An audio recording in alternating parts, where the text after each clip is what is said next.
Bonjour à tous, ici donc Jérémy, je viens vous présenter aujourd'hui une vidéo pour retrouver votre téléphone, le faire sonner à distance ou même le verrouiller à distance. C'est très pratique car en fait quand vous cherchez votre téléphone, parfois vous pouvez prendre plus d'un quart d'heure à chercher votre téléphone parce que vous l'avez posé à un endroit dont vous ne savez pas où il est.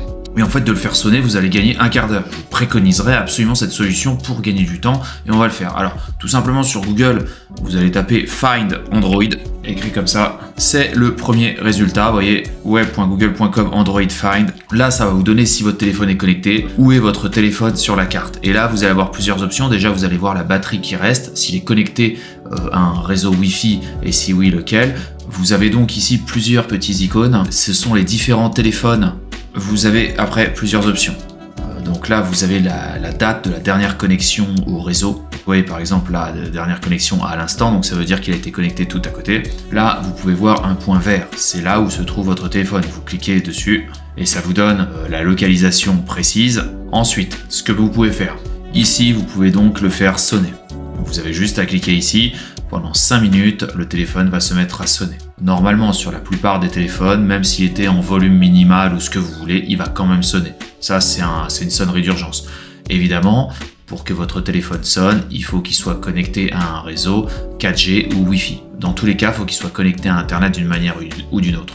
Là, vous pouvez sécuriser l'appareil. Ça veut dire verrouiller l'appareil et le déconnecter et déconnectez-vous de votre compte Google. Vous pouvez donc, si vraiment vous la piquez ou il s'est passé quelque chose, vous pouvez sécuriser l'appareil. Après, à distance, ce qui peut être sympa aussi, vous pouvez effacer les données de l'appareil. Effacer toutes les données de l'appareil. Vous ne pourrez plus localiser ce dernier. Vous devrez peut-être vous connecter à votre compte. Donc l'effacement des données, vraiment, ça veut dire qu'il va à distance, vous allez pouvoir formater votre téléphone.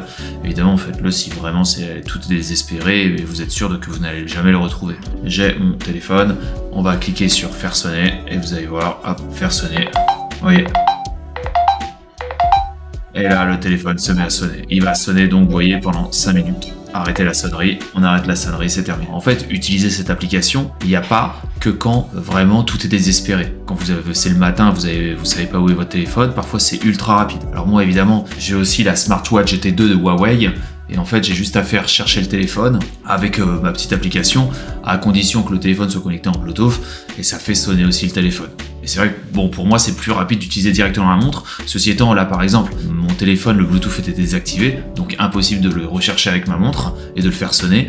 Et donc, j'ai dû utiliser cette application de Google. Et c'est vrai que là, par exemple, le téléphone était dans la bagnole. Et alors, ce qui est fantastique, c'est que quand vous le cherchez, vous ne le recherchez pas de manière visuelle, de manière auditive. Donc, c'est très très rapide. C'est-à-dire que vous êtes dans une pièce, vous l'entendez pas, vous l'entendez pas, vous l'entendez pas, et en fait je suis allé dehors et j'ai entendu qu'il sonnait dans la voiture. Et donc je l'avais laissé dans la voiture. Bon, c'est vrai qu'on se rend pas compte, mais il y a des fois où vraiment on l'a posé à un endroit où on est sûr qu'on ne va jamais le retrouver, et de manière auditive, vous gagnez un temps, vous n'avez pas idée. Souvent vous allez vous dire, bon je vais pas me connecter à mon ordinateur, je vais pas aller sur Find, parce que vous avez la flemme et vous préférez le chercher avec la bonne vieille méthode. Mais la bonne vieille méthode, parfois je vous dis, un quart d'heure, une demi-heure, vous allez galérer. Tandis que là, en quelques secondes, finalement avec le son, vous allez le trouver. Et finalement, mieux vaut dépenser, je sais pas, 30 secondes à allumer son ordinateur, à aller sur Find, sur cette application de Google, et ensuite gagner une demi-heure, vous voyez. Mais parfois, en voulant économiser ces 30 secondes, vous allez perdre 25 minutes de recherche. Ce que je viens de vous expliquer, ça marche, vous pouvez le chercher aussi depuis un autre téléphone. Donc ça, c'est très intéressant quand vous avez plusieurs téléphones qui sont interconnectés. Google sait que c'est les téléphones de la famille, ou alors vous avez plusieurs téléphones, même vous avez une tablette qui est connectée aussi à votre compte Google, ou un autre téléphone ou ce que vous voulez, vous pouvez utiliser cette application Find, d'ailleurs qui existe aussi sur Google Store, il faut le savoir. Vous téléchargez l'application et ça vous permet de faire exactement le même procédé. Et c'est vraiment très sympa. Écoutez, je vais vous souhaiter une excellente journée et je vous dis à bientôt pour de nouvelles vidéos. Salut à tous. Un grand merci pour avoir visionné cette vidéo en entier. Si cette vidéo vous a plu, n'hésitez pas à vous inscrire sur ma chaîne et à liker cette vidéo. Un petit pouce bleu fait toujours plaisir et m'encourage dans mon travail. Je vous encourage aussi à laisser un commentaire si vous avez des remarques par rapport à la vidéo ou bien à la réalisation. Merci à tous et à bientôt.